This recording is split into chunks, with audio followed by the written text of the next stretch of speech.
And now, it's time for Southern California's sports fishing voice. Let's talk hookup. For the next 2 hours, join Pete Gray, Rock Cod Rick Maxa, Corey Sandin, and this week's special expert guest for fishing information, new techniques to catch more fish, and the most current scoop on what's happening in the water. Let's Talk Hookup is sponsored in part by Ford, the official truck of Let's Talk Hookup, and Shimano Rods and Reels. Fish with the best. Shimano. Get ready for the fastest 2 hours on radio with the hosts of Let's Talk Hookup, Pete Gray, Rock Cod Rick Maxa, and Corey Sandin.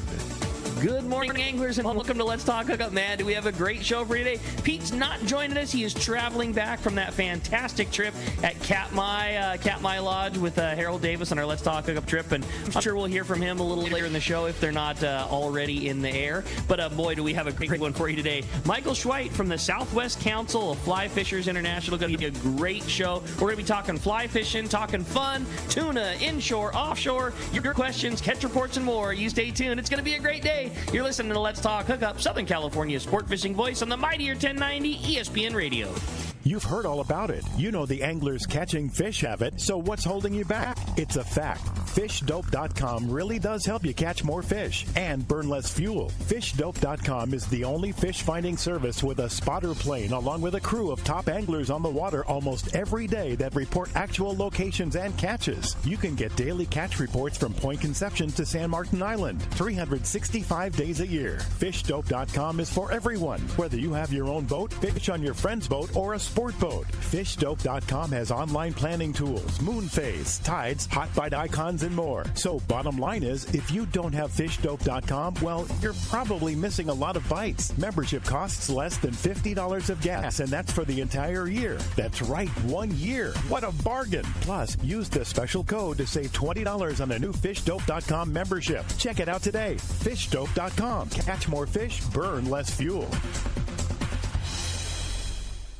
The future comes standard at your San Diego County Ford dealers, so swing on by and check out the legendary Ford F-150, the smart and capable Ford Ranger, and the all-new Ford Bronco Sport. New inventory is arriving daily, and your San Diego County Ford dealer is here to help you build and order the truck or SUV of your dreams. Want to make sure you get the right truck to tow your boat? They'll help you order the right configuration to meet your needs.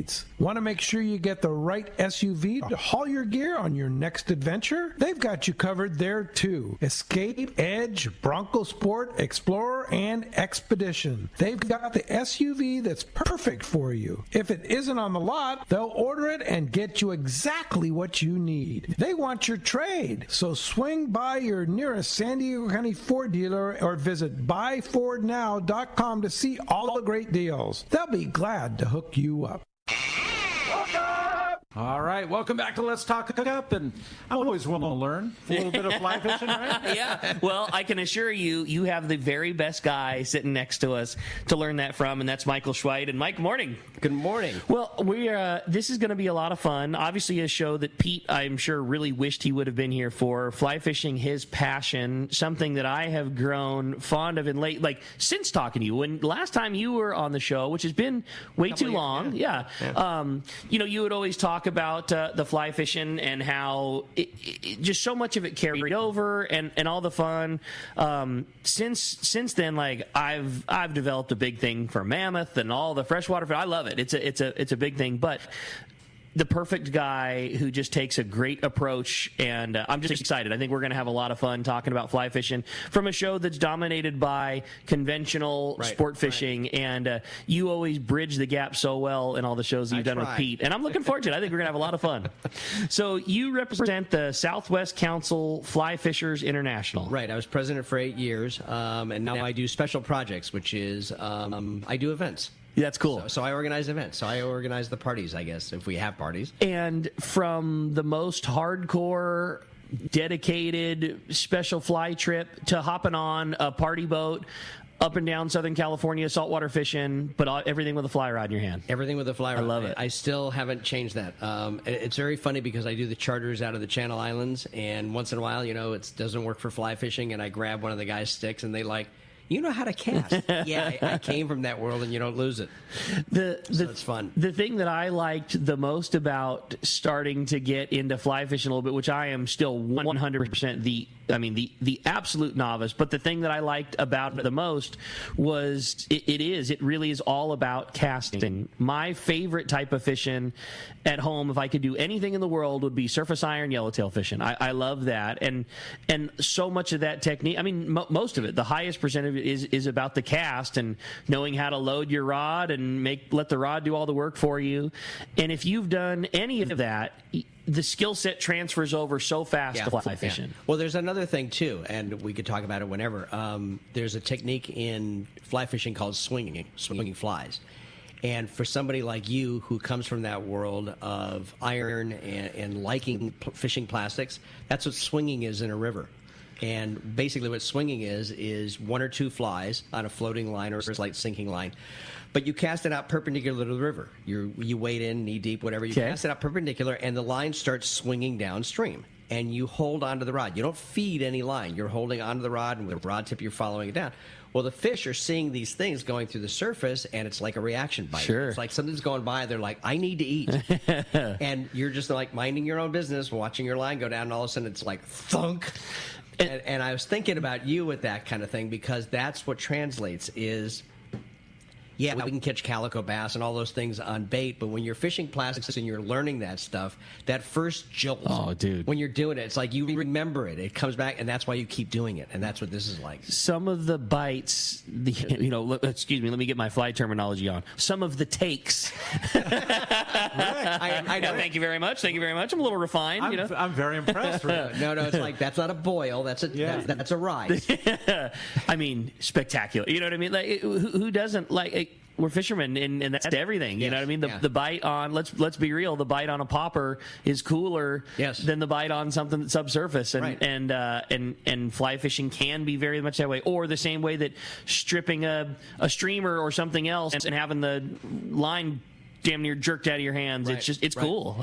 And see, you've got something down here that we don't have as much in LA. You have a lot of bass lakes. Okay. So I don't know if you do freshwater bass fishing, but bass on a fly are just outstanding, and especially if you have access to a lake that you could be out there first thing in the morning, like this time of year. The topwater bite, Al Q may be listening, and I know you've had Al Q on your show. Plenty of times. We were up at Westlake a number of times that we'd be up there at 6 o'clock in the morning, and between 6 and like 8:30, it was just boils and fish one after another, and it's all topwater. That is cool. The other thing that I think we overlook so often is something that I know is very near and dear to Corey's heart, and that's the surf fishing opportunities. Right. Like that is the one thing that I haven't done yet that I really want to kind of add to my game is fishing the surf with the fly. I mean, there's some avenues where you want to catch your fish on the fly because you want that feather in your cap. Mm-hmm. I caught this fish on a fly rod, and then there's others where it is just a better technique. Some of the river fish and things like that. There is no better way to catch something with a fly rod. And I feel like surf can very much be one of those things. You're trying to present small bait, small things, and sometimes that fly is just the better mousetrap. Right. Well, you talked about even learning from and observing other people. That's one of the things, like some of the flies I tied, and I'm going to probably get the name wrong because I don't fish plastics anymore, but a lot of the guys for calico bass were using the nuclear chicken, which the colors are like green and orange, and there's nothing in the ocean that even looks like that, right? That they're going to normally eat. And I looked at that, and I was like, I'm going to tie. I have feathers like that, and I tied flies that looked like that, and I started getting bass.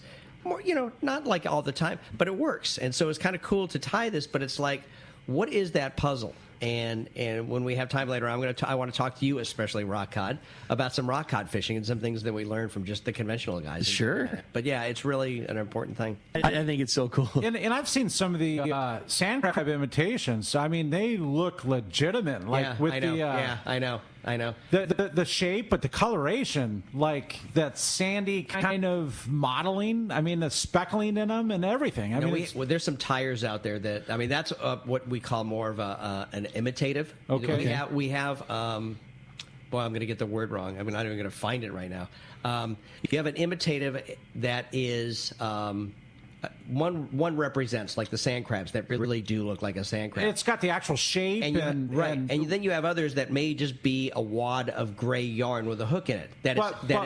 It's representing what a sand crab could be, and the fish, especially in the surf, don't have time. Something's going by and they go, I think that's food, and they eat that. But the way it's tied, the feathers and the yarn actually poof out to look like an entirety. The things, if you come to, I'll get you some dates on some things. We have occasionally these events that we have nothing but fly tires there.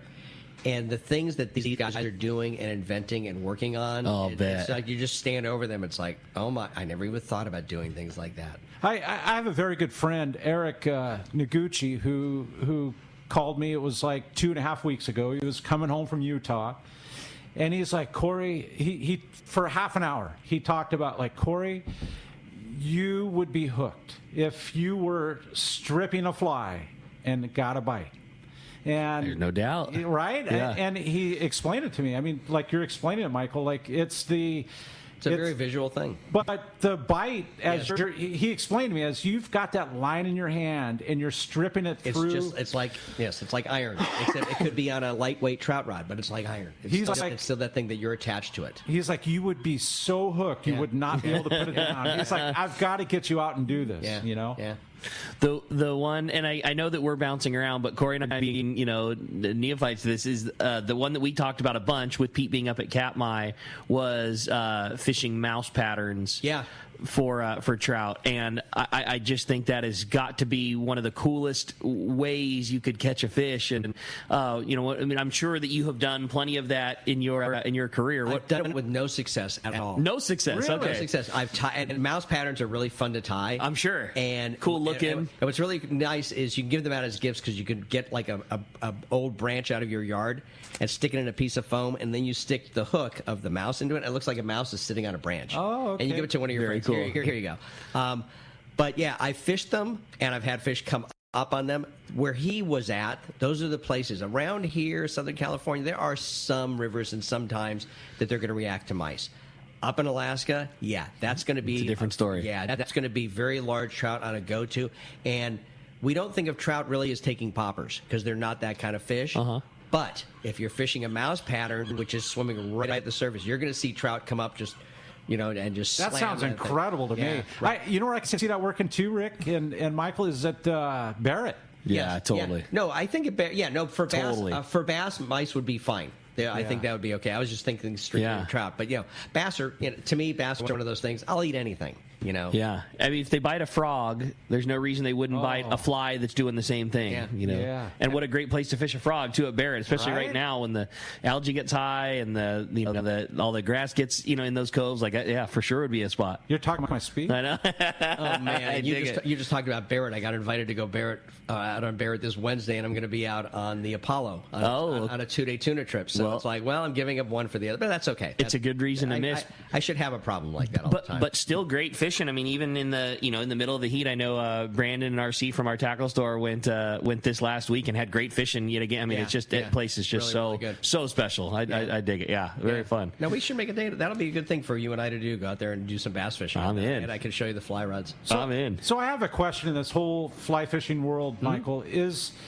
you say you charter boats and you fish the Channel Islands? How does that?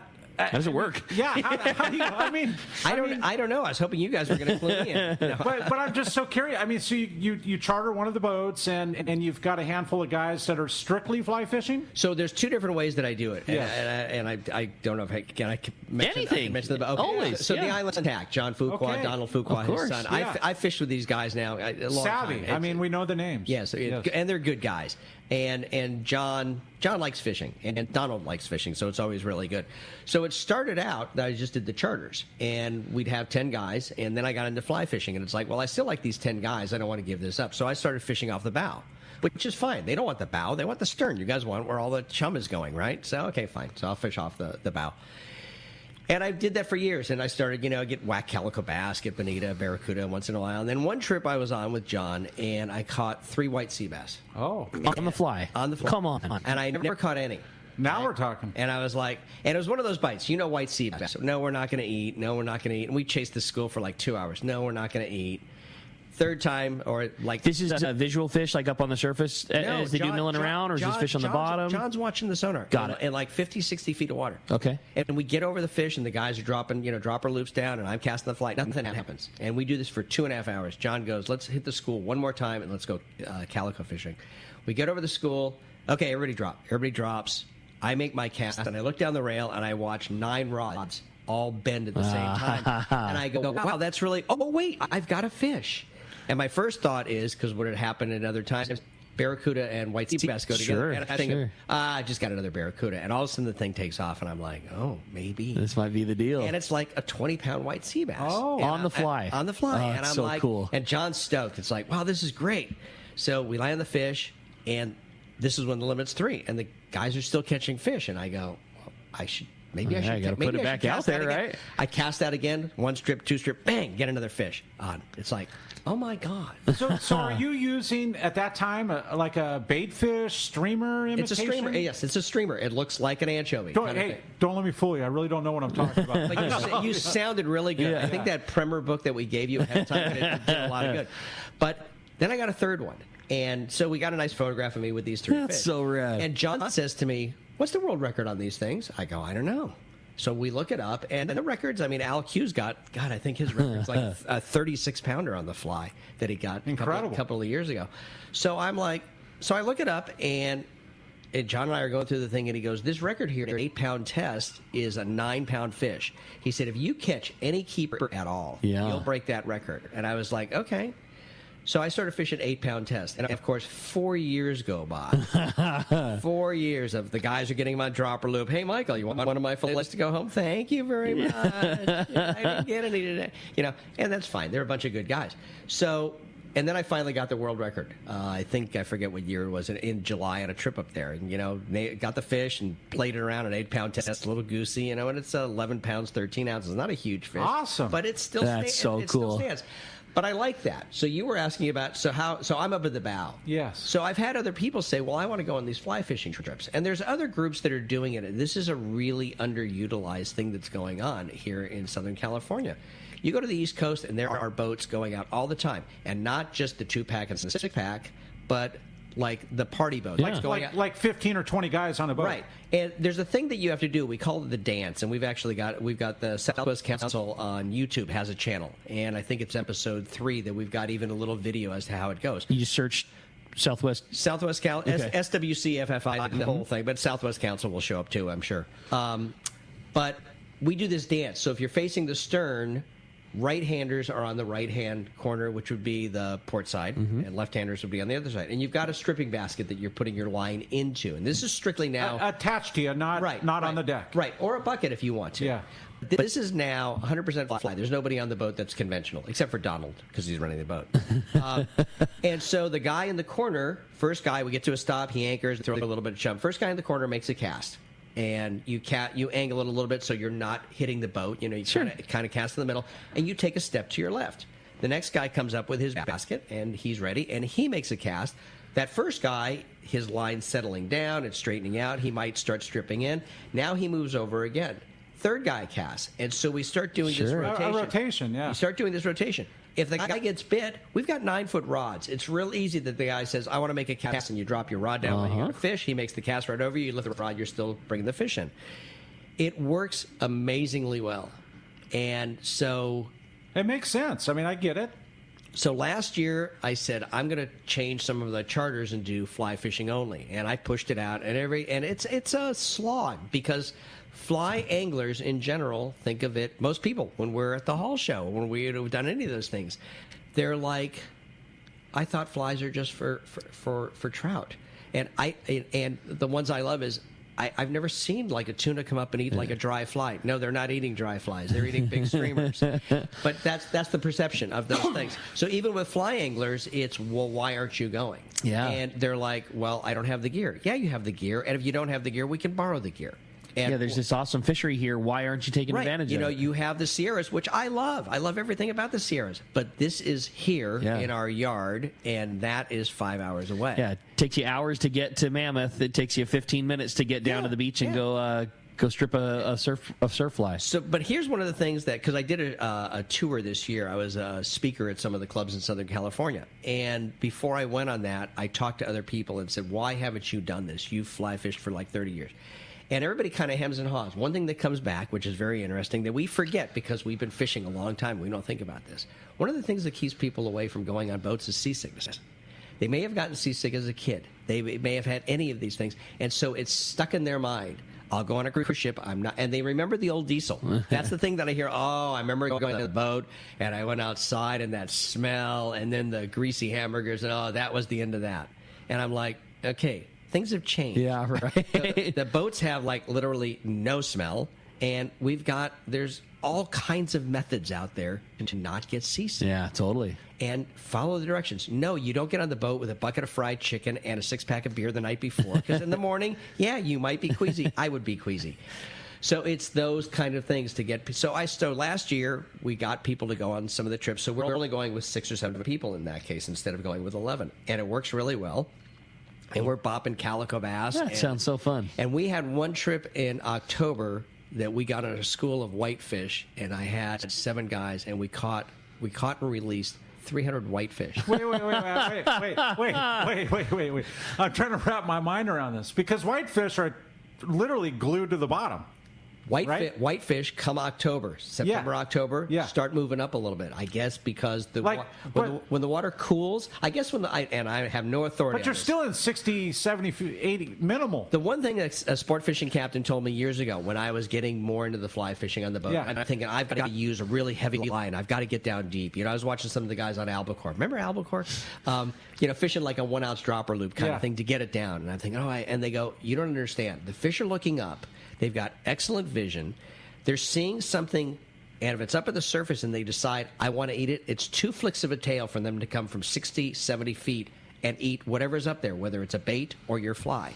He said, so you don't need to be down there. You need to be having things that are making them go, I need to eat that. And so, we don't. So they come up in the water column they come up for your offering. And what happened with the whitefish on this trip? They started doing a little chumming, with of course, some with squid strips or chopped something? squid, and they came up a little bit. And then when we started getting them on the fly. You know what it's like? You get into this, the whole school gets into a frenzy. The competition got it. Yeah, and they all start eating. And even if we're letting them go, nobody's going back and saying to their buddy, "Don't eat that thing." They just keep eating. And so you've actually in the mix of that, you've got to be getting red rockfish and this was 100% straight whitefish. And we got whitefish. Donald was with us, and he said, I got to get into this, and he's got a fly rod. I don't mind the captain fishing at all. He never takes advantage of it.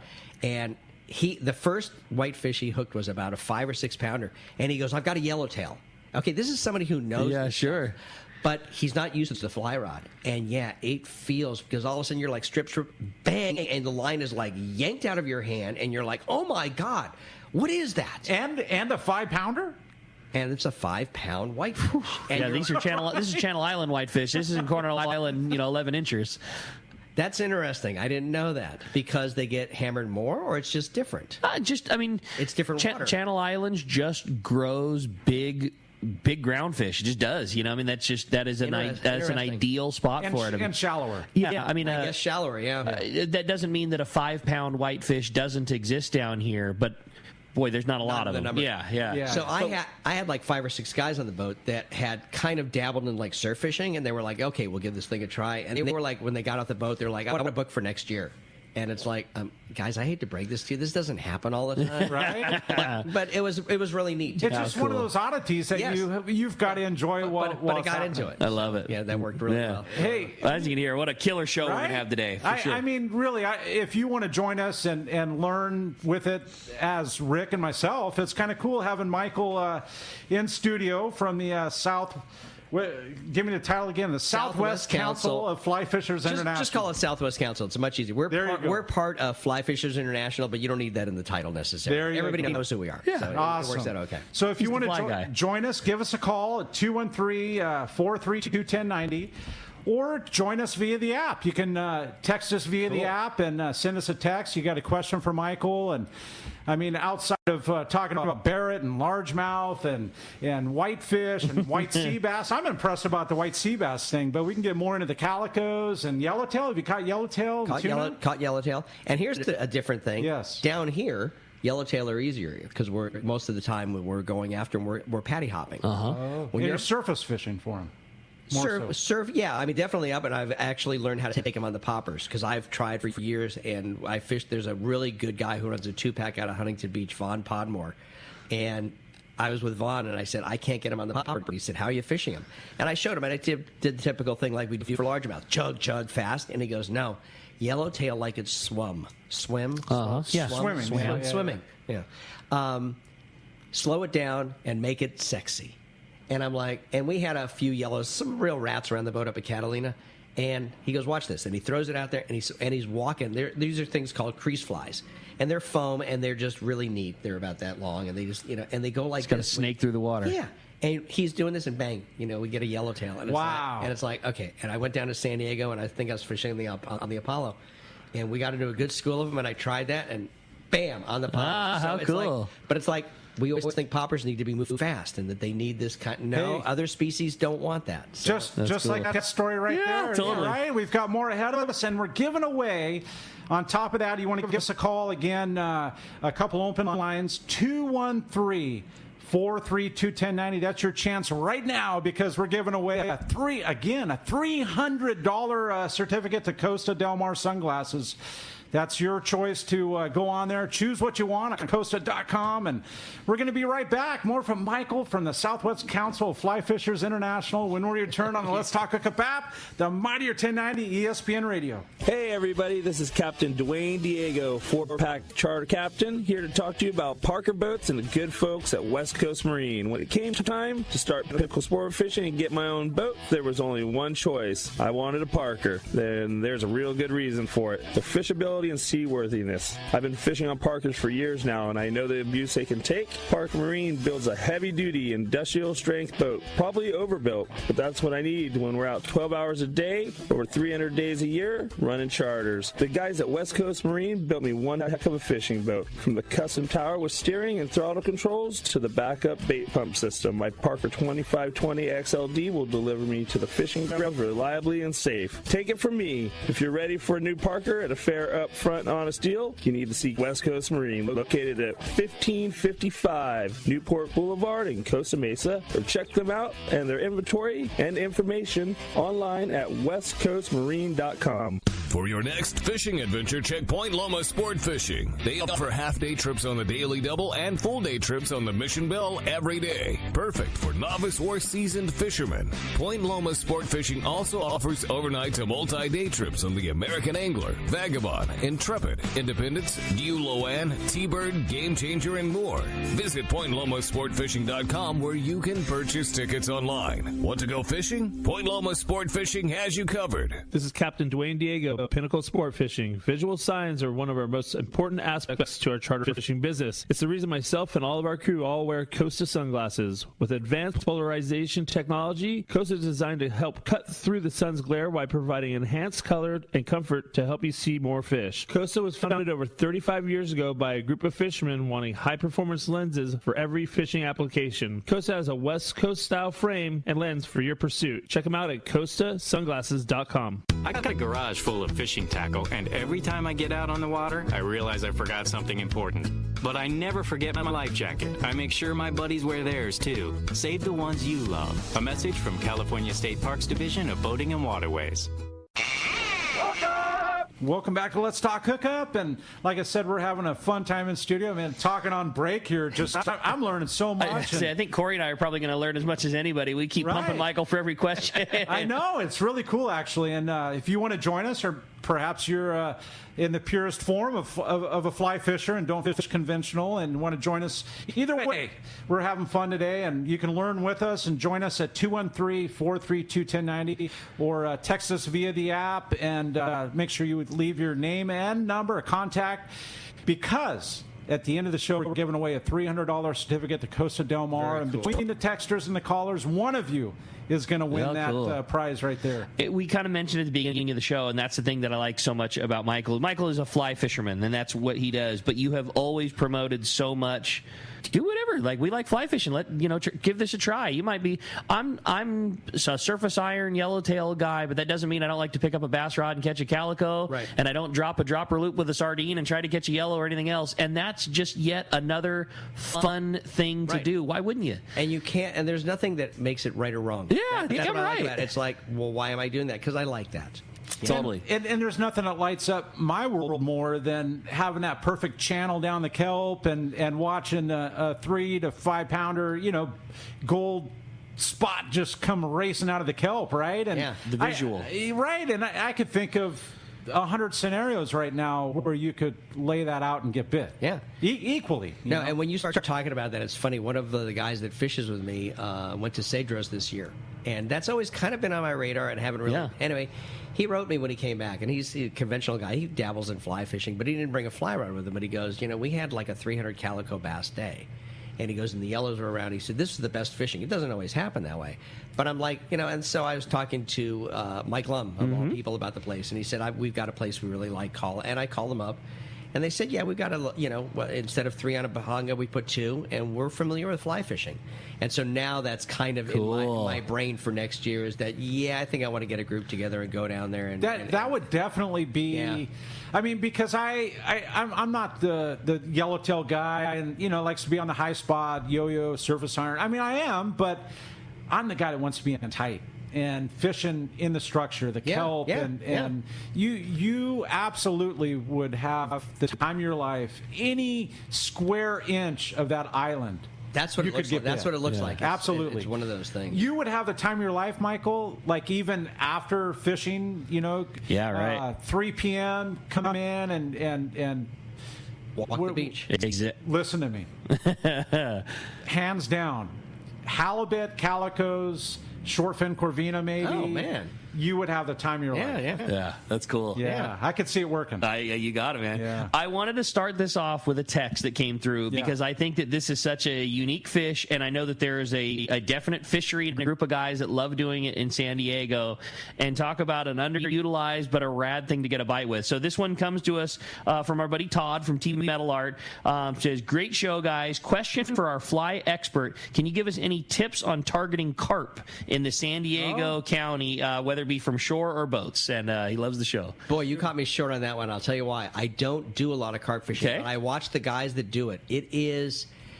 It's really underutilized, and the part that's really fun about it is everything that you see with it. You have to stalk them. These are not. You're not going to blind fish. These guys go into ponds. They go into. I mean, there's guys that fish them out of the L.A. River up in L.A., which we always kind of laugh at. I've seen that though. Yeah. And where did I see that? I saw it on a video. There's a one guy named Lino Gelato who's been showing a lot of people how to do it up there, and it sounds hideous. It sounds absolutely. It's really weird because they've done a lot of restoration down there, and they're doing more restoration. It's actually beautiful. So there's parts of it that are gorgeous, and the water that's flowing in there is coming. I think 70 million gallons a day is coming out of the Tillman reclamation plant of the San Fernando Valley, and that water's tertiary treated. I mean, that water you can drink. It's very clean. You can drink that water as it comes out. So. Yeah, I'm not, further downstream, no, I'm not going to be drinking the water. But it's interesting because you're in there, you've got reeds around you, you've got vegetation, and you're hearing freeway noise, but the reeds and all these things are tall enough that there's some sections that you don't even see the concrete banks. You're in this oasis. And you're like, wow. And you've got carp cruising around. So they're using a lot of nymphs, just like for trout fishing, they're tying nymphs. Woolly buggers is they fish them slow. Carp had a reputation for a long, long time as, who wants to catch a carp? I got a carp. Unless you're in Europe. Right, right. And it was like, okay, I'll do them bow and arrow, which is a little hard to do catch and release on bow and arrow. But then some, people started like, well, but they're here. And I've caught all of one carp because I went to Las Vegas, of all places, to speak to a club there. And the guy goes, have you ever caught a carp? I said, no. And he took me to Lake Las Vegas, and because of the tourists, they feed them Doritos all the time. So the guy hands me a fly that is bright orange. It's got an orange pom-pom on the back and the front, and then a palmer of bright orange feathers in the middle of this thing, so it keeps it floating. And he said, throw it out there.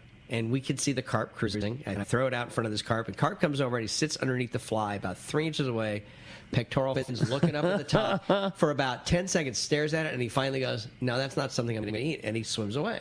And the guy goes, there's another one coming. Just leave the fly there. I leave the fly there. The other one comes over, goes like that, and goes, no, I'm pretty sure I'm going to eat that. He comes up and eats it. And I'm like, oh, great. And I set the hook, and the guy says to me, don't release the line because he's going to get into the dock. Okay, this is on a 7-weight rod, which is a medium fly rod. You can muscle something around with that. Yeah, that's what I use for calico bass or bonita or something like that. This guy was a full bend in the fly rod down to the cork as he was struggling to get to that dock to break me off. No kidding. And it was like, I mean, it wasn't a long run or anything, but it was a great battle, and he finally turned away from there, and we fought back and forth and finally landed him, and the guy hands me a towel. He goes, here, you want to hold this before you take it home. It's like, wow, they really are slimy. But yeah, and so the guys that are now targeting them at lakes, I think Henshaw is one of the lakes that you have around here, but a lot of lakes have carp in them, and we've taken that kind of attitude or that assumption of, oh, it's a carp, I'm here for bass. Okay, but there's a carp there, and if you notice he's coming along the surface and you see him once in a while take something, or you see him dart, why don't you throw something in front of him? He might eat it, and if he eats that, you're going to be in for the time of your life. Now coming from lameness here, is it like a midge, like what you would be? No, so the nymphs are bigger. A nymph is imitating an insect that's coming off the bottom. Okay. So it's something they're used to seeing swimming around that's going to come up and then maybe Could be a dragonfly nymph? Could be a dragonfly. Yeah. Woolly buggers imitate leeches, bigger nymphs. But woolly buggers they have hackle wrapped around the feather. More poofy. They're poofy. So when you're stripping it, it's bigger, smaller, smaller. Yeah. And so it's acting. Looks lifey. It looks very lifey. Yeah. It's a generic fly that works on so many places. Yeah. It's a thing that looks like things. Yes. Yeah. I like it. And they will eat them. And I did hook one up at I forget what lake we were at out here, and I could not stop. I was fishing on a 20-pound test line, and the fish shocked me, and I couldn't stop it because I didn't have my drag tight enough. That's and cool. He took me right in the tree. Well, I could think of one place that you would. Have you ever fished Rancho Leonero? No. Rooster fish in the surf? No. Well, we're going to go there exactly right now because we got John Island from Rancho Leonero, and one thing John has always talked about is rooster fish is very much a fish that's on so many people's bucket list, and it is just it's a difficult nut to crack. Not on live bait. But of all the artificials, John has always said that is a fish that is just a sucker for a fly. And we're excited to talk to John Ireland. Good morning, John.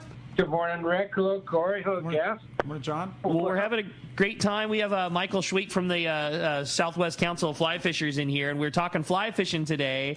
And a story that you have always told as rooster fish is just one of those things that probably bites a fly better than just about any other artificial lure out there. Yeah, that's true. Good morning, Michael. Yeah. Good morning.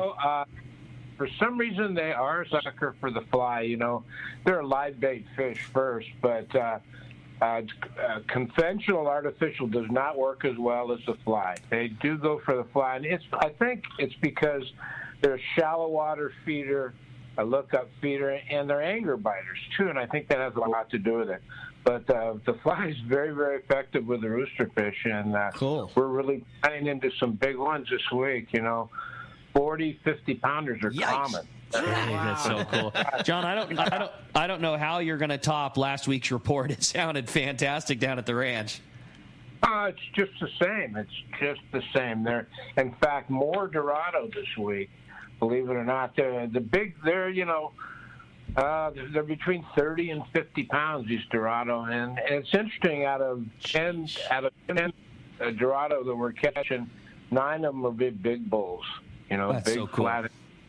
Yeah, they're biting on the bank there between Punta Colorado and the lighthouse. They love the Rapalas. They're taking the Rapalas in a big way. And cedar plugs seem to be working well for them, too. But loads of them around. It's actually, I'd say, twice as many as last week. So most boats are bringing in at least one Dorado in the 30 to 50-pound range, believe it or not. Wow. Real good fish.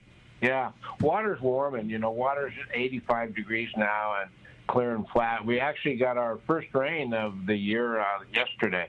We got a nice, good rain, and that's always welcome. We'll green everything up for sure. It's warm this time of year in low 90s. The yellowfin are going off the board. They're not real big fish, 10 to 20 pounders with the occasional 40-pounder mixed in. Spread bobs, porpoise are holding them. It's nice, again, because they're not real concentrated. It's not one big, giant school of porpoise that are holding the tuna. It's a number of smaller, so you don't have the density of boats that drives the fish down. So when you do run into these smaller school pods of porpoise that are holding the tuna, they're on. It's a game on. So almost all boats that are outside looking around for them are limiting. They're 5 to 50 miles off, depending on where they are. Fast-moving schools, very spread, but a lot of them around, and everybody's scoring on them. The Bisbee's coming up here in another 2 weeks, I believe, and but there's some big blues out there already. We have a lot of striped marlin, as usual for this time of year. I mean, loads of stripers, and mixed with sailfish, and then quite a few blues that are being released already. We've had lots of breakoffs on big blues over the course of the week. We're sending out 10 to 15 boats a day, and they're pretty spread. Everybody's going further outside normally, going for the yellowfin or working inside. The Dorado are in the same areas as the billfish as well, so loads of billfish. But most of the boats that are tying in them are boats that are actually targeting billfish are releasing 3 or 4, believe it or not. There's just loads of fish. And the roosterfish, of course, getting back to them. It seems like Rincon Bay, and again, the Lighthouse is a big producer. La Capilla, the little village just north of us, right off the beach in front of there, has been real productive, too. But honestly, 30, 40 pounders are really common. Wow. And we're having 50, 60 pounds as well there. And we've actually released quite a few on fly this week as well. There's been Jeff DeBrown is our fly guy, and he's taken a couple groups out, and they're scoring on the roosters for sure. Sounds like a lot of fun. That's awesome, John. Well, certainly some really good fishing to be had. If I know that it gets super busy with the fishing being as good as it is down there, any chance to sneak down in the ranch and get in while the fishing's still real good? Oh, yeah, we've got room. We got room, and we have boats, so we welcome everybody down to come enjoy this fishing. It's really spectacular fishing. I cannot recall it being quite this good ever, and it's been consistent now for the last 5 weeks. So. Yeah, I was going to say the last few reports, it's kind of all species have been great. You kind of pick what you want to go do and go have fun doing it. That's pretty much it, and, a lot of the anglers are getting 2 or 3 that are, outside, and they pick up the yellowfin, and they come in and pick up some Dorado, go inside and pick up the rooster fish. It's really crazy. As you remember, we had such a slow start this season. It was a scary slow start. And it just picked up about the second week in June. And it's been wide open since then. We'll take it, buddy. We like a strong finish. If somebody wants to come in on the fun, lots of great time and the best still yet to come at Rancho La Habanera. How do we find you, John? Thanks, Rick. It's 800-646-2252 or rancholahanero.com. And a lot of photos on the website, guys. Loads to look at. That's for sure. My favorite place in the whole world, Rancho La Habanera. John, appreciate it very much. Thanks for keeping us up to date, and we'll look forward to talking to you next week. Okay, you guys have a good one. Thanks, amigo. All right. Hey, you stay tuned. You're listening to Southern California Sport Fishing Voice. It's Let's Talk Hookup on the Mightier 1090 ESPN Radio.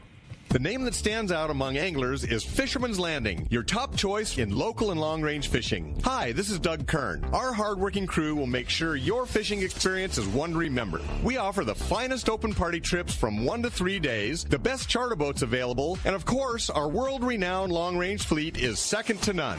Fisherman's Landing is a full-service operation offering great half-day trips on the Dolphin and full-day open party trips on the spacious and comfortable Liberty. Since we introduced the full-day trips at Fisherman's Fisherman's Landing, the 85-foot Liberty has become a favorite among full-day operations with bunks for your comfort, huge bait capacity, and RSW fish holds to keep your catch fresh. Plus, Liberty has a big modern galley and 2 interior heads with showers. All our open party trips from half-day, full, or 1 to 3 day trips can easily be booked online at fishermanslanding.com or give us a call at 619-221-8500. I'll see you at Fisherman's Landing in San Diego.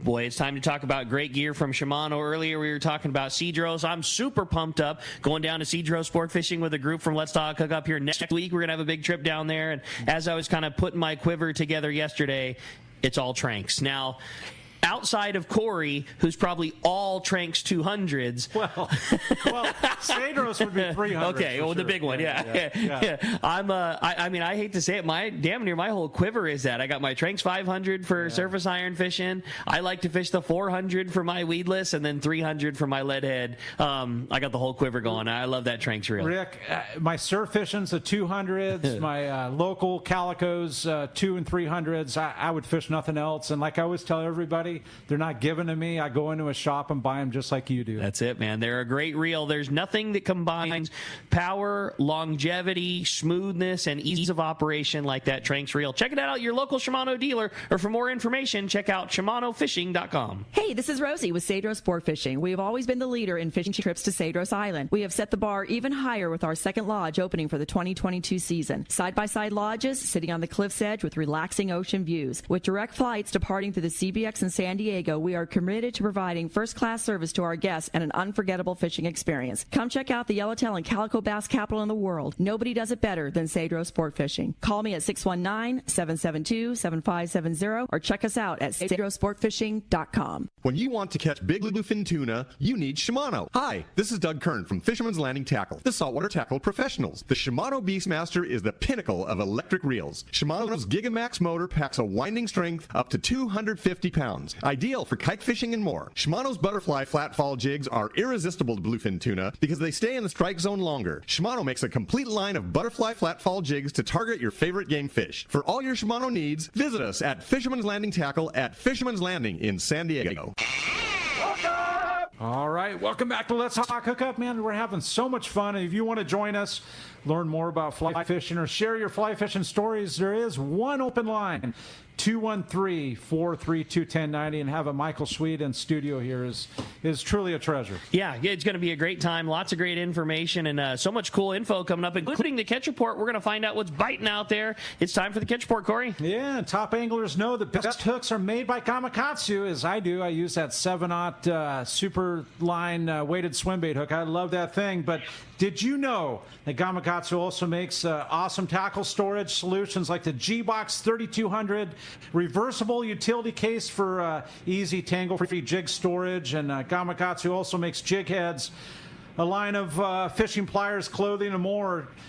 For a complete lineup, check Gamakatsu.com or step into your local tackle shop. They also came out with a really cool Gamakatsu fillet knife at ICAST they introduced this year. Like a high-end knife. You know, I mean, it's something that's going to retail in that kind of $100 world. But, yeah, really good-looking high-end blades, high-end knife. Yeah, those guys, they keep adding and adding into it, man. No doubt about it. Very cool stuff. Well, hey, let's start off up at Dana War Sport Fishing. Talk to the guy that was sitting with us yesterday, and that's Captain Brian Woolley of Dana War Sport Fishing. What's up, Woolley? Good morning, Brian.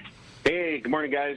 How are you this morning? We're doing great, man. Sure had a fun time talking with you and the whole Dana Wharf crew yesterday. That was a lot of fun. Right on. Yeah, thanks for having me down there. It was a good time. Good time for sure. Yeah. Well, we're sitting on the anchor here this morning. We're up here off of Lake El Moro, just below Crystal Cove, fishing this morning. So we just got set up. We're catching a few bass as we speak here. So beautiful morning. But the conditions made some improvements for our week here.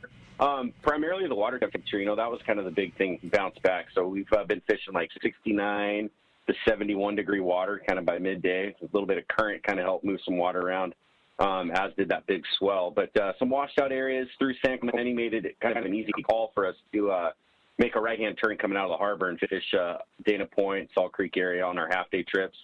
Plenty of bass action on the fly line baits. You know, we had anchovy and sardine bait this week, which helped, with the action on the smaller bait and some bigger fish on that bigger sardine. But fun summer bass fishing with some nice fish coming off the bottom as well, some nice sheephead and sculpin. A couple halibut in our counts and, kind of mixed in with those bass there.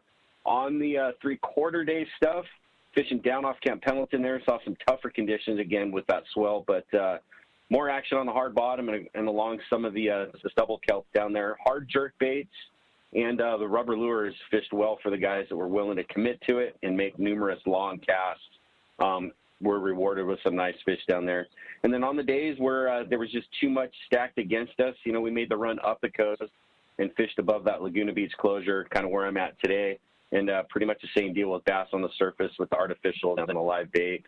More good fishing over at Clemente. Kind of touched on that here with the Fury. The bass fishing kicked into gear real well this week. I heard it from both Marcus on the Fury and Christian on the Lexi. They said that bass fishing got really good over there. So they've been tapping into some of that, along with some shots at that yellow in the 10 to 25-pound range. And then off west and, away from the island there, that bluefin, saw plenty of play from the Fury. He was there on a day and a half this week and had some fish from 40 to well into the 100-pound range. And the boardroom and the Lexi have been kind of on that same stuff, too. Todd on the boardroom's had some good luck on the high-speed troll catching fish. Again, that same range, 60 to 100-pound fish. So it's been good for them out there as well. So busy and hectic, but fun at the same time. So that's kind of the rundown of our week. If you guys want to hop on a boat here, our number, 949-496-5794. Of course, you can always link us there through the Let's Talk Hookup page or go direct to DanaWharf.com, and you can book online from there. Willie, as always, appreciate it, man. Great fishing. Glad to hear that the conditions continuing to improve, and you guys are seeing that great fishing, man. Appreciate it very much. We'll talk to you next week. All right, I'm going to go tie on a Viejos bait right now with that chartreuse leadhead to make a few casts. I'm going to go catch a couple right now. It's amazing how that works, Brian. Thanks, Willie. Yep. That's fun. All right, see ya. Cool. Thanks, buddy. Appreciate that very much. Well, while we're waiting to continue on with our catch sport and our surf guru, why don't we jump into the phones, Corey? Let's do it. How about Arnie? Arnie from Vista. Good morning, Arnie. Appreciate you joining us on Let's Talk Hookup. Good morning, Corey, Ricky, and Michael. I had a question, and I had a little bit of a question I have is for Michael. Are you in San Diego, and do you have people that come out and can talk to clubs about fly fishing? And the report I was going to make is Jim yesterday called in and gave an extra report on that the CCA charter we were on Friday.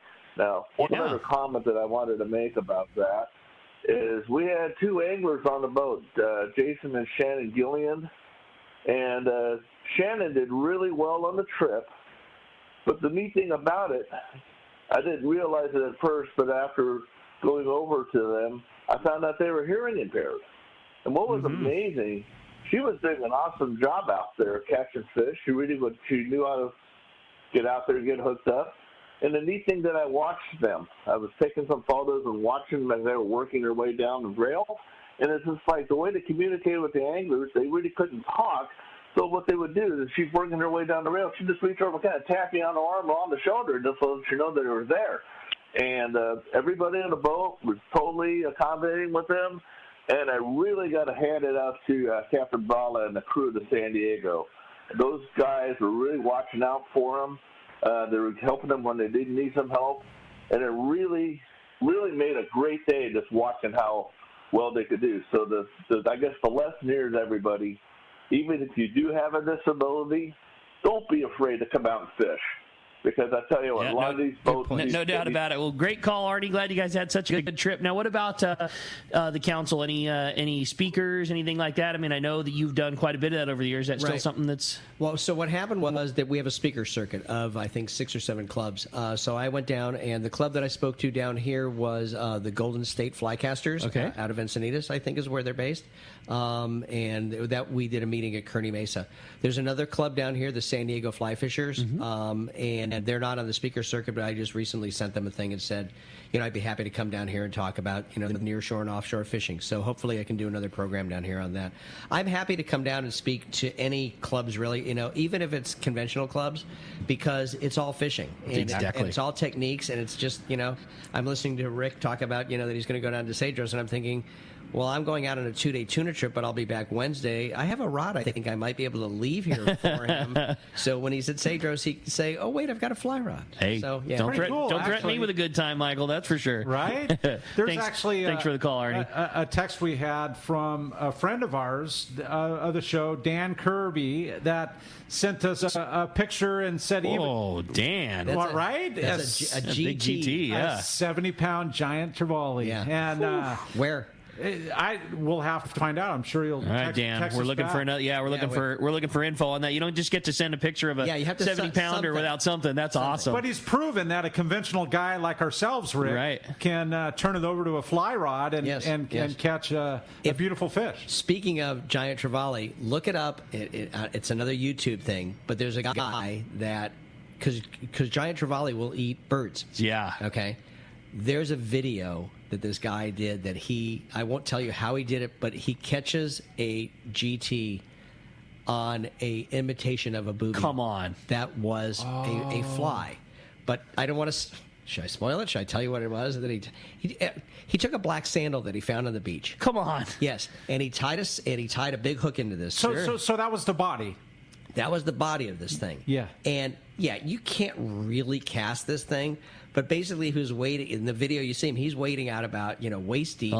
And just placing it, literally. He saw them come up and start crashing some bait. And he just kind of does, he gets the fly behind him and just throws it out there maybe 30 or 40 feet. Fish comes up and eats the thing. Oh, that's what sick. the heck? And that's on video. Wow. On video. Oh, I'll be looking at that. And he lands the fish, and it was not a small GT. Oh, that's cool. Wow. It's like, wow. Oh, that's awesome. And by the way, that was caught at Christmas Island. He let us know. Okay, right on, Dan. Nice one. Makes sense. That's cool. Yeah. Well, hey, let's continue with our catch report. Speaking of another great spot to catch them on the fly, and that's the surf. Our surf guru, Gundy Gunderson, is on the line. What's up, Gundy? Morning, Gundy. Hey, how's it going, guys? We're having a great day this morning, buddy. How about you? Yeah, good show. Fun stuff. Yeah, we got a little shovel to the back of the head last weekend with the conditions. The water kind of rolled over, a lot of junk. So early in the week, a lot of streaky water, tough week of fishing. The swell, wind, and temperature drop put the bite off. Like I said, lots of junk in the water. By Friday, however, conditions were returning, and we're starting to see things come back to that really good fishing we had previous. The Corbina fishing has been the top draw, lots of fish on the beaches, and lots of quality fish we're seeing this season. And then, white sea bass, halibut, calico bass, sand bass, spot fin, yellowfin, croaker, lingcod, all in the catch. So we're getting back to some real good fishing here. Hook, line, sinker reported more white sea bass catches along Gaviota and Refugio. Most of the fish in the 25 to 34-inch range. Swim baits have been getting bites. I think a 36-inch fish was the better fish there, reported taking off Refugio on a sardine pattern swim bait. The bait's still thick along this stretch, and that's holding the fish. Also been good for the halibut bite. No big fish, but legals to 30 inches, flash minnows, swim baits, and cut anchovy have been the top presentations there. The best Corbina action's been along Carpinteria and Summerlin. Wiley's reported a rare 28-inch lingcod taken from the beach. Wow. One of the Malibu beaches there on cut squid. That's a nice fish for off the beach. I think it was off county line. That's correct. Incredible. And then they're also getting white sea bass along that stretch. Paradise Cove, Escondidos, kicked out fish to 34 inches. Cut anchovy's been a top bait there. Sunset and Gladstone has been a good stretch for halibut. They had 2 double-digit halibut there, taking on whole trap-rigged anchovy. Just Fishing reported good Corbina catches on Friday and Saturday. A 4-pound, 6-ounce Corbina was taken near the Hermosa Pier on a sand crab. The stretch from Long Beach to Dana Point saw real poor conditions. The water rolled over, lots of junk in the water. So we'll pick it back up. Oceanside there, Pacific Coast reported a return to good conditions by the weekend. They had an angler check in a 25-inch Corbina. He released the fish, so they estimated it 6 to 7 pounds, somewhere like that. Wow. They also had a 24-inch fish checked in, which is 5 to 6 pounds maybe. And then a third angler checked in 4 fish he caught and released over 18 inches. So there's some real hogs in the surf line right now, and just give it a few more days. Conditions getting better. We're getting better tides. Water's cleaning up. We'll get right back to that real good Corbina fishing. I've got a question for you, Gundy, because we did have that monumental south swell this last week. What does that do in your mind? I mean, when we typically have a westerly and, 2-foot westerly, and then all of a sudden we have a 5-foot southerly. I mean, It obviously screws it up, but what? Yeah, it does. There's not much you can do when you get that. You know what's the hardest thing is all the junk in the water, the swell will rip up eel grass and pieces of kelp and put that on the beach. You also get real strong ripping currents up or down, and, that makes things real difficult. So, all you can do is stick your toe in the water and see what conditions are like. And, if they're not right, you're just going to have to wait it out. But, this time of year, things bounce back pretty quickly. And like I said, by this weekend, the guys, especially down south, we're reporting real nice conditions and 69-degree water. So it bounces back fairly quickly. Right, and I have to say, and I told you a couple weeks ago, I mean, your fish reports and surf fishing have inspired me, and not that I'm a first-time surf fisherman by any means, but it's just got me out of the house and more into the surf this year and having a great time. Thank you. Yeah, if you live near the beach, you can really integrate it into your day, Get out there early or late, just bust up your day. It's a nice release, man. And underutilized. And at the top of it all, it's a free outing. Yeah, totally. Yeah. Free. Yep. And not bad to have a nice little California halibut fillet every now and again either. That's what I'm talking about. I tell you, these tanker Corbina that are around, you can get a wall hanger any day. Wow. That's rad. That's true. That's awesome. Gundy, great report great show, as gentlemen. always, buddy. Thanks, Bo. We'll talk to you next week.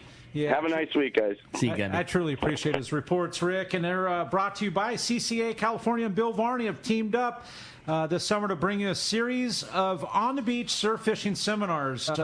This summer's clinics will be held at Bolsa Chica, which they just had. And next up on tap will be Carpinteria, Morro Bay. And Bill wants you to join him on these seminars. He can check and help to become a better surf angler. But you can check him out at fishthesurf.com. And that's where you can figure it all out. Yeah, click on the seminars tab and sign yourself up, and away you go. Well, certainly some great fishing going on. Tons of great questions, and when we come back, we got a lot more Let's Talk Hookup coming your way. More of your phone calls, more great information. If you want to get through, it's 213-432-1090, or text us on that Let's Talk Hookup app. Another full hour coming your way on the Mightier 1090 ESPN Radio. Here's John Ireland for Rancho Leonero. The ranch is small, It's very personal, very intimate. I don't think there's anywhere else that you could have the old Baja feel and have all those miles of beachfront, the palapa roofs and the stone walls. There's not a room that you don't have some kind of ocean view. You don't give up any amenities at the ranch. It's just very rustic. You know how when you cook outdoors it tastes better? Well, it's Rancho Leonero. It just tastes better. We have paddle boards. We've got kayaks. We've got snorkeling equipment, of course. We've got 12 super pongas. We have dive trips. We've got over 40 kayaks at the hotel. We've got all accurate equipment, very top of the line.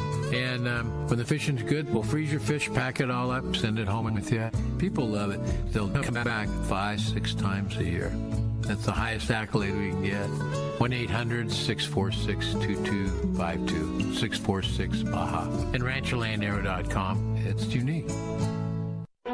For quality, the Islander out of Fisherman's Landing is a favorite among anglers. But Islander Charter is much more than great fishing. They also do incredible Guadalupe white shark diving trips, as well as a schedule of kayak mothership trips. Check out Islander-Charters.com. The Islander is San Diego's leader when it comes to 1 1/2 to 5-day fishing.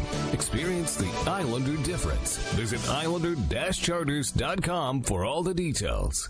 The future comes standard at your San Diego County Ford dealers, so swing on by and check out the legendary Ford F-150, the smart and capable Ford Ranger, and the all-new Ford Bronco Sport. New inventory is arriving daily, and your San Diego County Ford dealer is here to help you build and order the truck or SUV of your dreams. Want to make sure you get the right truck to tow your boat? They'll help you order the right configuration to meet your needs. needs. Want to make sure you get the right SUV to haul your gear on your next adventure? They've got you covered there too. Escape, Edge, Bronco Sport, Explorer, and Expedition. They've got the SUV that's perfect for you. If it isn't on the lot, they'll order it and get you exactly what you need. They want your trade, so swing by your nearest San Diego County Ford dealer or visit buyfordnow.com to see all the great deals. They'll be glad to hook you up. One of the dream trips for most anglers is Alaska. There are so many lodges. How do you make a choice? It's easy. Choose the one most Let's Talk Hookup listeners return to time after time. Kingfisher Charters in Sitka, Alaska. No one does it better than Kingfisher Charters. They offer the best service, the most comfortable accommodations, fantastic food, and the finest charter captains in Sitka. All for the ultimate value. One visit and you will understand why nobody beats Kingfisher Charters. Sitka is famous for some of the best runs of salmon in Alaska. And if giant Alaskan halibut is your target, the expert captains at Kingfisher Charters know the hot spots and can put you on a fish of a lifetime. Plenty of rockfish and huge lingcod are there too. And when it comes to fish processing, the best in Alaska is Kingfisher Charters. It's all included in your package. In fact, everything is included except tips. It is truly amazing how the Kingfisher crew continues the quality of service they deliver year after year. Kingfisher Charters, 800-727-6136, or check kingfishercharters.com.